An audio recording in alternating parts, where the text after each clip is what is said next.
Okay, so hi everybody. Welcome to a special edition of Shitload of Dimes. Yeah, this was supposed to be our Star Wars spectacular. Yeah, we're supposed to have a variety of guests. A panel. A bourgeois of...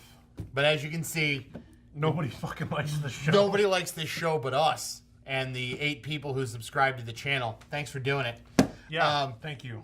So what we're going to do is we're going to list our favorite Star Wars movies from 9 to 1 of the 9 existing Star Wars movies. And maybe we'll adjust this list when the shit-tacular Han Solo comes out. I'm calling it now. But basically we're going to go from 9 to 1. Tell you kind of what our favorite one was. This one's going to be pretty quick. We're going to try to keep it under 10 minutes. When's the last time we fucking did that? Anyway, all right, so starting out with number 9 for me, Matthew, as you write down your list, is going to be episode 2, Attack of the Clones. That's just... Wait, you're going backwards? Yeah, I'm going to go backwards. We're going to go 9 to 1. Okay. Episode 2, Attack of the Clones.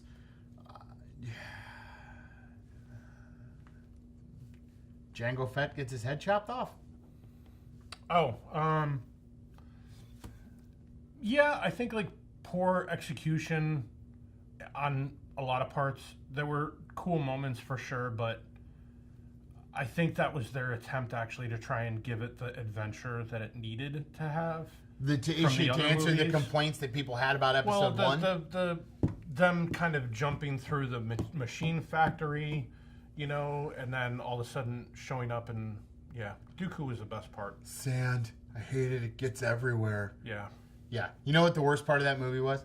And then we'll move on to number 8. The worst part of that movie for me is Natalie Portman falls out of a spaceship and rolls down a hill, right? And it's completely CGI. Yeah. And then she just stands up and she's like, oh, I'm fine. Let's go run and save Anakin and Obi-Wan. It's just so fucking that was terrible. Clone Wars voice right there. Oh, no. Yeah. Did you know you were doing that? No, I didn't realize I was doing it. So 9 for me, and I believe for you as well. It's the one we agree on is episode 2, Attack of the Clones. Yeah, I agree. Okay. What's your number 8? The Clones is last for me. My number 8 is episode 3. Ah, really? Yeah. See, I always thought I think and episode 3 for me is going to be number 7. I think episode 3 is the best of the prequels. Just because of the Darth Vader thing? Part of it. I really like the battle at the end, even though it's a lot of CGI and it's a lot of fake. But I really like when the Emperor throws the whole Senate at Yoda. I like that. I like Order 66. I like that it's darker. You know what? The Sidious and Yoda fight is pretty cool. It is good. And to be honest, so is the Grievous and Obi-Wan fight, considering Ewan McGregor... Don't forget, you had a hard time with Yoda being CG'd. Oh, what are you going to do? Yoda's pretty badass in that movie. Yeah, he is. So, wait, I listed that as my number 8. And I listed it as my number 7. My number 8 is episode 1, The Phantom Menace. Okay. To me, that movie is very uneven.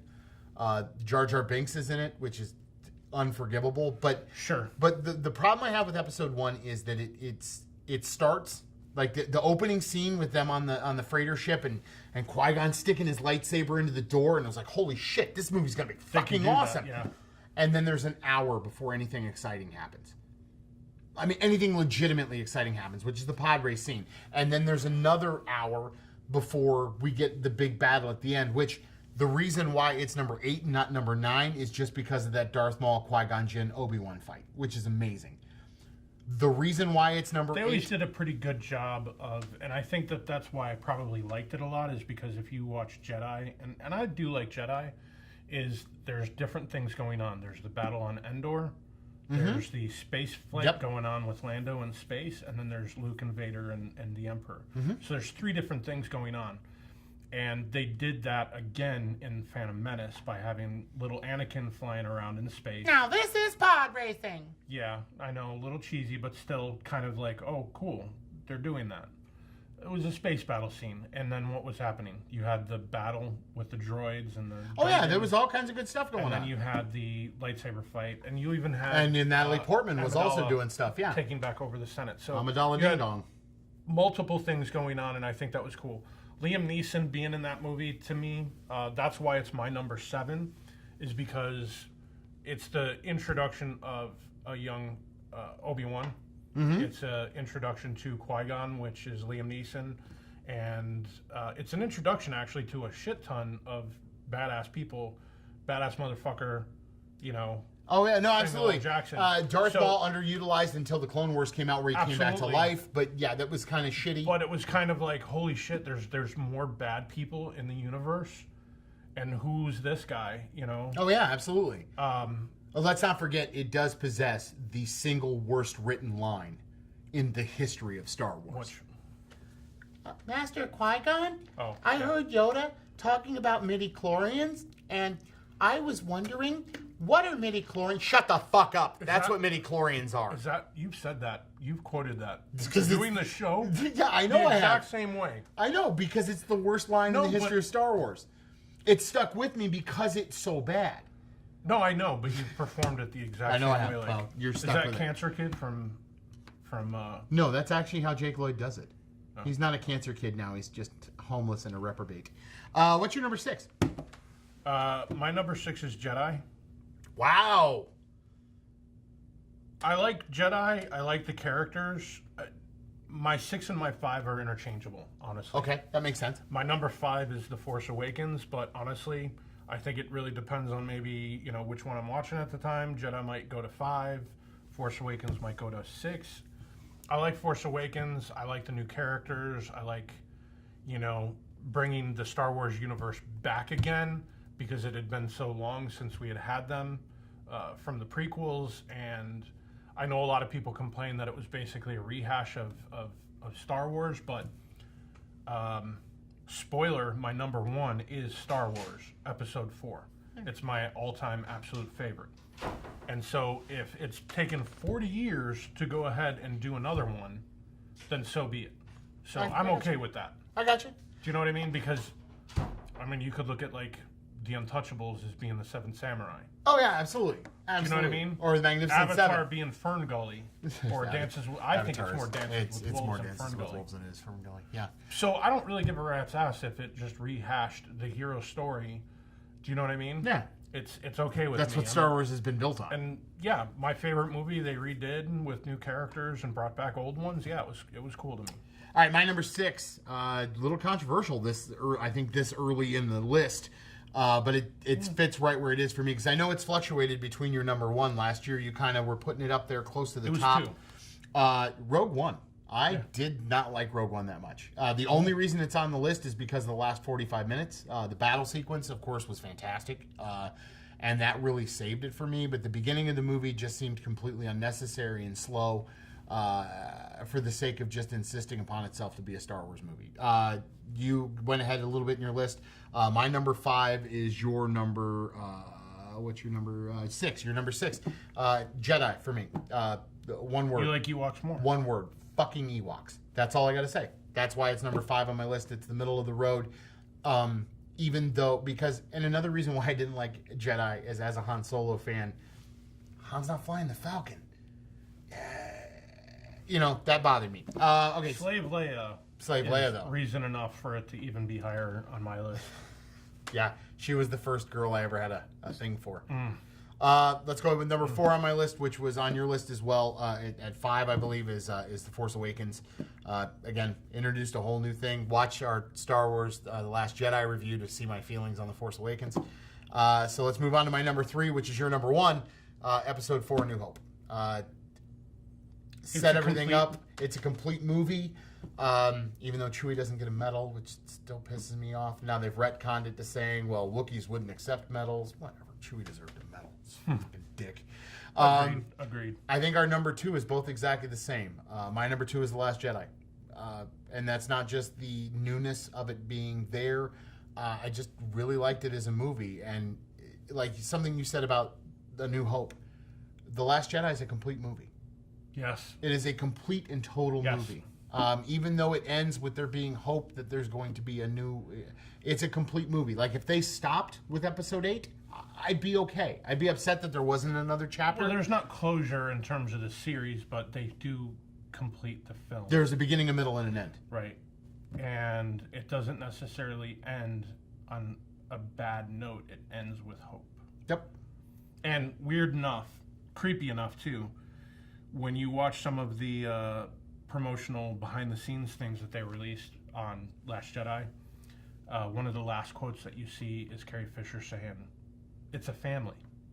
And that's how Last Jedi ends. Because it's a family. You literally see all these people now together. Yeah, absolutely.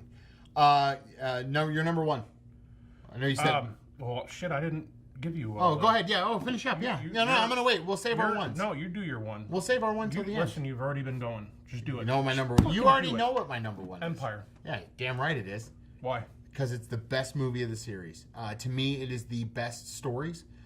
Again, it's not a complete story. I agree with you. There's a big cliffhanger at the end, but for the sheer fact that it changed movie making forever. I know A New Hope did, but until Empire, that twist had never been really done in a movie before, where that was not a twist. It's a fucking sled. You see it at the beginning of the movie.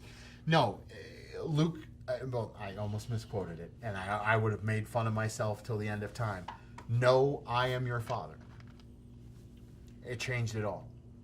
It changed everything. And to me, when I was a kid, to be honest with you, and my mom, if she's watching this, she can attest to this. I didn't even know how the movie ended. We left the theater before that big reveal even happened because me, as a 4-year-old seeing Star Wars, I thought they killed Han Solo, and I lost my shit. So, because I was a Han Solo kid. But then as I got older and I watched it and I see the story, you know, it's my favorite movie. Cool. And it's actually nothing wrong with that. I my think number you 2 are favorite. Right along the it's lines my of number masses. 2 favorite movie of all time, and ironically enough, you just mentioned my favorite movie as well. So, Rosebud.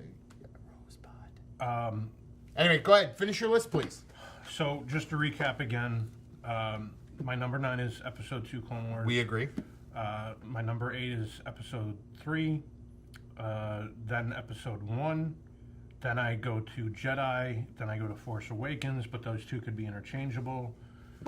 Number 4, I give as Empire. And the reason that I do give it as Empire is because this is where you really start to...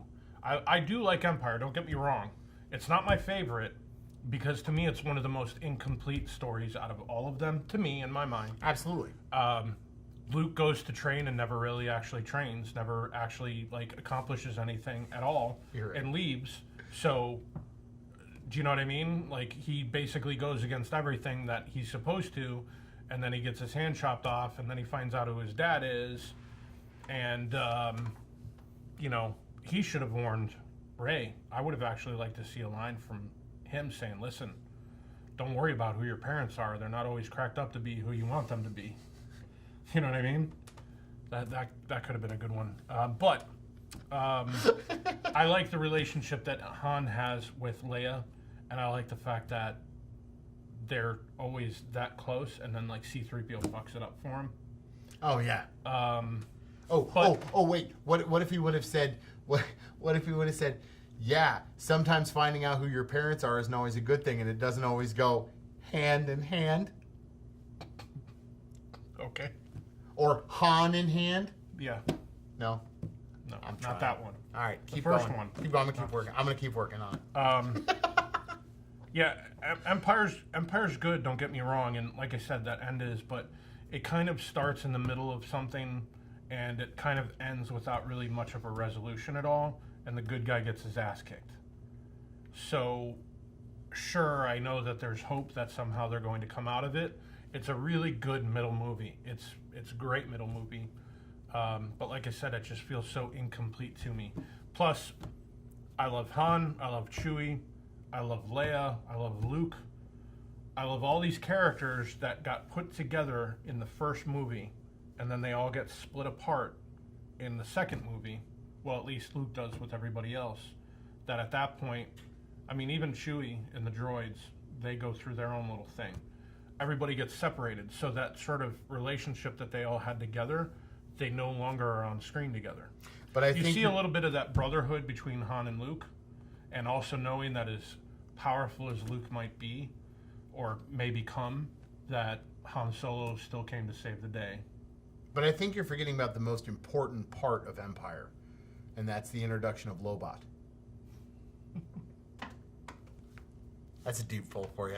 Do you guys? Does anybody out there know who Lobot is? Put in the comment section if you know who Lobot is. Lobot. So, Lobot. I like Empire. I like Rogue One a lot because Rogue One, to me, was sort of Slow? No, I actually am okay with slow. I'm totally fine with slow, and I didn't even think that it was that slow because I liked what the characters had to say. I liked what was going on. I liked what was happening in terms of the story. I liked the characters. I liked the actors. I thought that it was cast brilliantly. And I actually really, really, really enjoyed the action and everything else. Gareth Edwards, I think, completely made that world feel much larger than J.J. Abrams did in his movie. A lot of people had problems, and I think, because of the Vader scene at the end, something that redeemed, but a lot of people were like, well, if we already know what happened, then this movie wasn't really important. But it was important because it was somebody else's story, and it was a story about, sacrifice. And you see sort of what these people did to sacrifice, to put it all out in the line to potentially save, the universe, the world. And I think that was more of a message of hope than anything. So I don't think Rogue One quite gets what it should be getting from people, including you, so fuck off. I think Rogue One is awesome. That's my number 3. Two things, real quick. I'm really glad that you said hope, because that wasn't beaten over my fucking head 57 times in that goddamn movie. And secondly, to be honest with you, Rogue One would have been lower on my list. I would have had it at 8. But when I watched it, when I watched it the second time with you, I got a lot more from it because, to be honest, and don't take this the wrong way, you were living vicariously through me. I was. I was your child. I was. Not that you were my child, but I did see this that you were hearkened back to your childhood with that movie, and I think that made me enjoy it a little bit more. And let's face it, that Darth Vader scene is pretty badass. I'm weird, and I think, one thing, if you know me, I always like to say, I don't look for reasons to hate on a movie. I look for reasons to fall in love with a movie. And so, for me, watching it, the cinematography, the shots, the wardrobe, the makeup, the hair, the action, all of it, the art direction really just, to me, was awesome. Last Jedi is my number 2 at this point. Absolutely. Last Jedi is awesome. It's way up there. This definitely was a reason for me to fall in love, and especially kind of fall in love with the franchise all over again. I definitely feel like they gave it justice. I think that looking at it, there might be a few things that were maybe self-indulgent that didn't maybe need to be in there, possibly. But overall, there were a lot of oh shit moments, and they didn't really just seem like they had to be there to make an oh shit moment.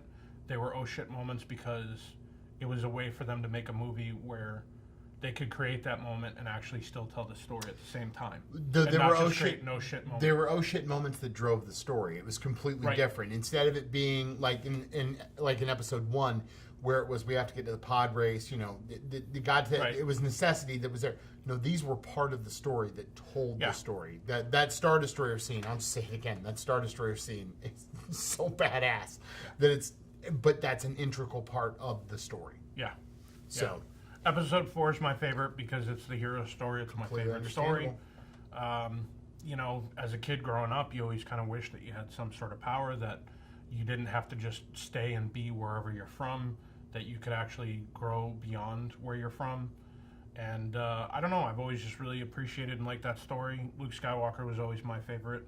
Of course, I love Han Solo, but Luke was always my sort of number 1 because he was the naive one who was out seeing the world for the first time and understanding that he had more abilities, that he just needed to believe, and I liked it. I think it's good. So that's my series. That's our list in a nutshell. Yep, that's our list. And I will say, I have one thing I've been waiting to talk to you about all week because it pissed my wife off so much. She actually told me she was going to divorce me when I told her this news. earlier this week. This is it's December the 15th, Friday, December the 15th. Earlier this week, some exciting news. I think it was actually yesterday. Some exciting news broke that Walt Disney, the company, the parent company of Lucasfilm and Marvel, had actually purchased 21st Century Fox.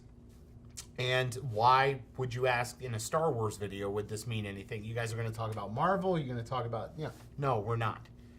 I am most excited about the fact that there is a chance that by my birthday next year, there is going to be a remastered Blu-ray edition of the original Star Wars films that I loved so much. No more Hayden Christensen for Force Ghost. No more Jabba the Hutt. No more Emperor Han Palpatine. second. And god damn it, no more Han shooting second or at the same time as Greedo. That's what I'm excited about. My wife said if I buy another version of Star Wars, she's going to divorce me. Well, honey, this might be the evidence you need to hand to the judge to get your papers, because god damn it, my sons are going to see Han not shooting first. I have a great idea. Okay, hit me. You said that you hope that it comes out by your birthday. Ooh! Ooh! So you don't have to buy it. I'll buy it for you. And I'll buy it and for then you. You'll buy it for me. Yay! Haha, Emily, we found a loophole in your logic. Folks, again, we hope you like, share, and subscribe our videos. We really appreciate you guys watching. We know we only have 7 of you, but those 7 of you, we do appreciate. Absolutely. And Well, actually, we're glad that we can lull you to sleep every night with our long rants. we know there's actually 9 of you, but 2 of them are us, so there's really only 7. Shit, Guys. I have that other account. There's only 5. Son of a bitch. All right, well, folks, we do really appreciate you, and please share us with your friends because we think we might be hitting something. So this ends our series premiere of videos. There's going to be more coming. I'm going to go see The Shape of Water soon, and then we'll review that. And it's Oscar time, so we're going to see the really shitty movies that nobody wants to see. Yeah, we're actually going to talk about the shitty movies too. Ooh, we're going to have a shitty awards. The Dumpster Fire Awards, or as I like to call them, the Michael Bay Lifetime Achievement Awards. Pew, pew, pew, pew. All right, see ya. Good night. Oh, it did pew, pew, pew, pew. Yeah, listen.